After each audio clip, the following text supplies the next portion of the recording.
I think the executive order is a good start of a conversation. I think the U.S. has woken up that outside the U.S. they're leading in innovation. And as a country, if we don't figure this out, it will go all offshore. And we're not going to mitigate the risks that they're trying to mitigate with regulation. So interesting for the White House to get involved and say, hey guys, stop fighting and let's figure this out. And you got 180 days because we're losing the battle here. Let's go.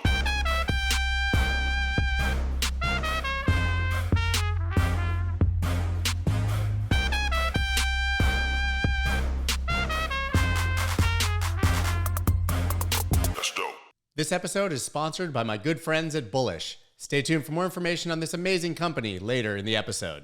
One of the biggest challenges for the cryptocurrency and Bitcoin industry is knowing how to custody your assets. And that goes from the individual all the way up to the biggest institutions in the world.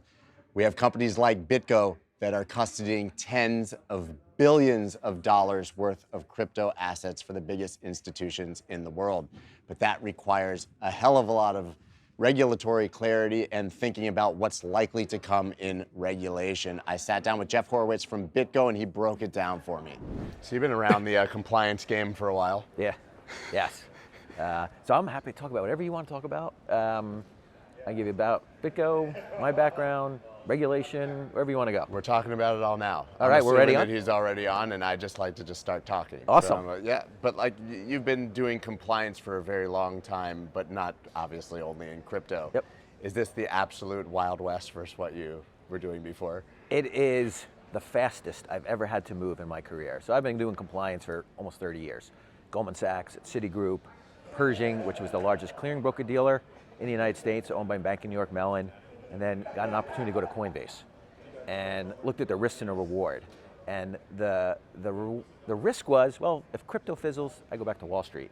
But if it doesn't, I get to help shape regulation, work at a great company, and really dive into what can crypto bring to the world, and how do we do that in a sensible and controlled way, because there are regulations that we need to follow. I've been catching bad guys for years, and so I'm like, I got to do this. And everybody has to work at a startup at least once in their career. So what I could get out of that was, 100x in knowledge. And so yes, it's been crazy. It's so funny to think of Coinbase as a startup. And in 2022, it's hard to think of that. Correct. And then, I'm at BitGo now, which is the largest institutional custodian. And it's just been explosive growth of how the institutions are now getting into crypto, wanting to understand what it is. And so we started with hedge funds and treasuries. And the more regulatory clarity we get, the more the traditional institutions are going to continue to come into the space. But isn't that sort of the elephant in the room? Clarity? Yes. Because we certainly don't have it now. No, but maybe you do and we don't know about it, but we certainly don't feel like we have it. No, and I think the executive order is a good start of a conversation. I think the U.S. has woken up that outside the U.S. they're leading in innovation. And as a country, if we don't figure this out, it will go all offshore. And we're not going to mitigate the risks that they're trying to mitigate with regulation. So interesting for the White House to get involved and say, hey guys, stop fighting and let's figure this out. And you got 180 days because we're losing the battle here. But it's incredible that you read the executive order and it's not even saying this is what we need to do. It's saying, guys, go figure out what we need to do and who's going to do it. Yes. It seems like such a very initial first step. Yeah. And it should have happened 3 years ago. Right. I think they really thought this was not going to get to where we are and they wouldn't have to deal with it. And the reality is now they need to. Feels like it's the same actually with politics, right? If you asked a question about crypto to a politician 3 years ago, they would just walk past you and ignore it, and now they have to have an opinion. And regulators, it's probably the same way. I mean, you're just at risk now that your constituents, the people in the country who have money now, legitimately care about this, and you need to give us some direction. They had sound bites. Well, why do we need it? We have Venmo, it works. It's only used for money laundering and illicit finance, and now we're doing the education. So we meet with congressmen and senators on what are the risks and what are the rewards, and how should their constituents view it, and what do we need them to lobby for or have conversations about. And to your point, right, they weren't having that 3 years ago, but now they are. But are they listening? Yes. They care. They care. They legitimately care now. Yes, we have them coming through our offices on a much more frequent basis to explain to them what do we want regulation to do, and where does regulation fit in with growth and expansion of crypto, and how do we get to the unbanked, and how do we take away some of the fees of all the intermediaries and make it a more efficient system? And so they're starting to listen. I'm surprised to hear that they would be asking that when they're sort of part of that system. They are, and there's Democrats and Republicans, and it's, But you're talking to both sides of the aisle, right? Both sides. Because I think there's this weird public perception that it's become this, one-sided debate, and it's just not. No, it's funny. Sometimes we talk to the people that are proponents, and they get it, and they want the adoption, but we also have to spend time trying to convince those that are naysayers and don't understand it, why they should dig in a little more. There's nothing wrong with being a naysayer as long as you're willing to listen. Listen, that's part of the conversation. And when I listen to the testimonies on the Hill, some of them are just coming from a perspective of non-knowledge, and they haven't listened. And I think that's what this executive order is going to hopefully spearhead. Like, let's have the open and honest conversation. You obviously are operating regardless of clarity or not. Yes. This is happening. Yes. This is happening, but are there things that you can't do still that you guys have on the roadmap or really want to make happen immediately that you just can't until they start to become more? So there's do you ask for forgiveness? Do you ask for permission? We will always follow the law, and we're always going to make sure that what we're doing meets the regulatory constraints we're under. We're a trust company. We need to follow those rules. There's lack of clarity on borrowing and lending and what's a security and what's not. So yes, there's been business opportunities that we haven't been able to adopt because of that gray area. But as a custodian, I can custody security. I can custody anything, which is great. The challenge comes in when you want to trade, when you want to earn interest on it, and I'm for customer protection and sensible regulation, but lack of any conversation is what's hurting this. Because you don't want to live in an enforcement world, and that's kind of where the SEC is, where they're going to legislate through enforcement, and that's not where we want to be. We want to be at the table. Gary Gensler says, just come into the office, talk to us. Coinbase comes into the office to talk to them and gets a threat of litigation on a 4% earned product. Yep, yes. Why would anyone go in and talk to them if that's what you're publicly seeing when somebody legitimately tries? Yeah, it's not a good place, and Commissioner Peirce is like, yes, we want to work with you. We want to be in a sandbox. Like, she's having the right conversation. I don't get why Gensler is from that mindset, and he understands both the risks and the opportunities. And the technology. Yes. So, and look, there are some things that we need to fix, right? We don't want retail investors coming in uneducated and not understanding the risks of whether it's wallets or just like buying a security. You want to research the company. You want to know what they are going to do, what utility they bring in, what problem are they solving. Same thing with these coins, right? You need to understand what their premise is. So we do need some customer protection and some disclosures, but it's buyer beware, do your homework, and let's let the innovation that some of these new tokens and chains are bringing to make efficiencies, let's let it prosper. Well, it's crazy. You said at the very beginning, it's the fastest moving market. Yeah. They're never going to move fast. I have this feeling that even by the time they start to regulate, the industry is going to be so beyond what they were attempting to regulate anyways that they're just going to be chasing this horse indefinitely. Well, I think the problem is they're trying to put us back into, you got to comply with the only regulations we're comfortable with, right? 1930s Howey test, not exactly relevant for technology from the 21st century. Not at all. I mean, we have decentralization and utility that we hadn't contemplated in the 40s. And so I'm not saying let's write new rules, but let's think out of the box here. And what I think is happening is they're picking and choosing when they want to do that. So some of these unhosted travel rules, they're putting in new requirements that the banks don't have to do, but then they want to apply the securities test of the Howey test. So you can't have both sides. So let's figure out what risk are we trying to mitigate, and then we can figure out rules for it. Do you think that we'll see a SEC or CFTC? Obviously we talk about a partnership, who should be looking at this, who should be looking at that. Do you think we just get our own agency? No. That will just be another agency that we need to go through in addition to the SEC and the CFTC. Right. So, it'd actually be worse. Yeah, I think that will be much worse. I think we need to be able to think that we're in the 21st century, and the innovation we have, we need to adopt our rules for it, right? And if we had overregulated the internet in the 90s, we wouldn't have Uber and streaming television, all of these cool things that we have now if we overregulated it. So let's not overregulate crypto. Let's put some guardrails around it. Maybe their fear is that this is the money.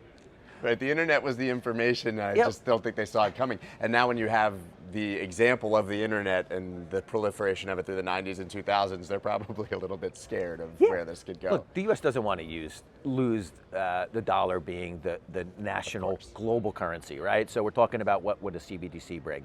But Bitcoin's not going to supplant that. It just can't. I know you can't say that here, but correct. But it has a purpose. Yeah. It has a store value purpose. But we got to move with technology, right? This country hasn't invented anything, right? The only thing we invented lately was the internet, right? And we got behind that, but since the Industrial Revolution, we don't make anything here. So if finance could be something that we can all rally around and bring people who are not in that marketplace into the marketplace, let's try it. Have you ever been trading crypto and during bouts of high volatility had your exchange go completely offline or seen the order books go thin and have absolutely no liquidity for your trade? I know that you have. It's happened to every single crypto trader, but it's not an issue anymore thanks to Bullish. Bullish is a powerful new exchange for digital assets that offers deep liquidity, automated market making, and industry-leading security. Combining the innovations of DeFi with the regulated environment of traditional finance, Bullish empowers users to trade with confidence across variable market conditions while secure in a regulated environment that's backed by multi-billion-dollar liquidity contributions from the Bullish Treasury. Follow @Bullish on Twitter or visit bullish.com/Melker to learn more. Yeah, talk about growth at BitGo. Yep. Because we all have the narratives of institutional adoption. Yep. That we're sort of trying to pick and choose who we can find and says this is happening, not. You can see how much is being custodied. Oh yeah, so we have over 60 billion in crypto assets under custody, right? And it started with hedge funds, right? That are crypto forward, right? They get it, they want to bring their investors into it. But we have corporations wanting to put Bitcoin on their balance sheet, right? So we have customers like that. We have exchanges. We have the protocols themselves, right? So it's gone way up, in the last 15 months. That next wave is what we're really focused on, right? So when the BNY Mellons and the large asset management firms are going to allow their customers to start investing in this and bring in an ETF and a mutual fund, right? That's the next wave. We've got some hurdles to get there, but they're waiting on the sidelines. If I am a fiduciary, I need to know that I'm putting my money with a qualified custodian. That's what we are as a trust company. And whether we do that at a national bank level, at a trust company level, that's where the conversation's happening. And I think it will come 6 months, 9 months from now. That's soon. The more clarity we get, they don't want to be left on the sidelines. So you hear, big companies like Bank of New York Mellon and JP Morgan starting to get into this space. That's a really good sign. Yeah, they're here. Yeah. So, and they've been doing this for 200 years, right? What's challenging for them is the technology, right? We have cold wallet storage. We offer hot wallet for infrastructure. We can bring everybody into this. If you want to own your own keys, we have that. Right. We can also hold your own keys in cold storage, right? And we're going to control that. We have that 5-year advantage in building the technology. I think the banks are going to need to work with all of these custodians that have already been there and built, and that's what we get our customers from, because we are the safe, secure way to hold your assets. So it sounds like then the conversation has evolved, because probably over the last few years it was, I don't know if we want to be exposed to this, but it sounds like now it's the risk managers saying, how can I safely be exposed to this? Correct. But yes. we want to. Yes, yeah, and they've gotten there. Those conversations have happened. So I've had to sit in those risk management committees like, do we touch cannabis? Do we touch crypto, right? They're there now going, oh, there is a use case for it, and let's get into it. And they've got, teams of innovators that are working on how do we get into that space, get in safely, right? They're not going to jump into the pool, but they have their toe and maybe a foot in now. Makes me laugh about when I didn't get into crypto until 2016, but in 2017 it was the institutions are here. That's what's driving price to 20,000, and none of this happened. None of them could do it, right? No. You just didn't have the even infrastructure in place for them to safely. No. I mean, that was literally a pipe dream. Yes, yeah. We want it because we want it to be global. We want it to be really big, and that's where all the money is sitting, is with the institutions. So I think we're like maybe at the second inning, right? So is there more infrastructure that still needs to be built to service all of their needs? No. Or is it just there waiting for the regulators to say, it's turn waiting it on? there. Yeah, turn it on, right? I think we need the ETF approved, right? Yeah, Godspeed. Right, Good luck. So we're doing it in the futures, right? But it's there. We're working on what are the market manipulation challenges and the use cases there so that they could get more comfortable for the SEC to approve this. I think they're jumping at the bit, right? I think their customers are saying, how do I get access? And I want to get access through a qualified custodian, through a broker-dealer, through somebody that I know I can trust, right? And then we can all be that infrastructure behind that. Are we at risk of the regulators, legislators still going completely the wrong way on this? No. We've seen, and it's not just the asset price improvement, right? It's what can the utility do? How can I earn interest when interest is zero, right? And can I lend and borrow and actually make my investments work for me? And they want a piece of that. I'm really excited for the use case though of crypto going around the globe, right? Remittances cost so much. If we can do this at a fraction of the cost and while mitigating the risks of, is it used for good purposes or for bad purposes? The use case is there that we can bring so many people into the economy that just can't get a bank account. Isn't that misdirection anyways though? Because I sort of joke, it's like saying that somebody put fake news on the internet, let's ban the internet, instead of talk to the person who's posting the fake news. This is just technology. It is just, right? Yep. You can't shut down the technology because it's being used for good or bad, it's agnostic. Correct. And it exists peer-to-peer, whether we regulate it or not, right? And it's unstoppable. It is unstoppable, and some of the regulations that's coming out going, all right, well, you want to know every transaction I ever did and report it to a government, but my $20 bill doesn't get reported, right? And we can't write rules for that to mitigate a real small potential problem of illicit finance. So we need to figure out how peer-to-peer and peer and institutions can work together. But doesn't that give you pause to see what the EU regulators just did? Because we're talking about playing by different rules just because of the name of the asset, right? Absolutely. If you need to send me $1,200 because we went to the Super Bowl together, you can Venmo me that without collecting my driver's license, social security number, and then sending that to the government. The government. That's what the EU just did. I know. Doesn't that give you pause that could, given those aren't elected officials, but given that could happen here? That's what Absolutely. I mean by going the wrong way. Absolutely. So we had the same conversation at the end of 2020 here with the Treasury Department when they wanted to put out some rules around unhosted wallets. And so I sat down with Treasury officials 6 months before that came out. We had a meeting in Washington and we discussed the pros, the cons, and the risks of them coming out with something like that. And I thought we had made progress, but then that rule came out, and now you have the EU rule. They can't have their cake and eat it too. They can't say, we want this, but we're not going to make banks do it. And we only want this for you. We only want this for you. And I want to hold the government responsible for, if I gave you all that data, what are you going to do with it? They don't read all of our SARs today. They don't read all our CTRs, right? And now we're going to start reporting on $1,000 or $0 threshold transactions. They got to prove what they need that data for before we start sending it. So what are you most excited for then in the coming year or two? I mean, you choose your timeline because Sure. in this space, 1 year can be 50 years anywhere else. But what's really getting you excited about what you guys are doing moving forward? I would love to see Finance 2.0 really come to fruition, right? We've been living in Finance 1.0 for so long. The innovation that we can do where you can make money, earn money, lend and borrow with an asset that's going to do something different in the future is exciting. I think some of the chains, whether it's Avalanche or Polkadot or, that can speed transactions up beyond what Bitcoin can do and can compete with Visa and MasterCard, that's pretty exciting. I think it's endless where we're going to go. We just got to get going. And we need the regulators to help us get there.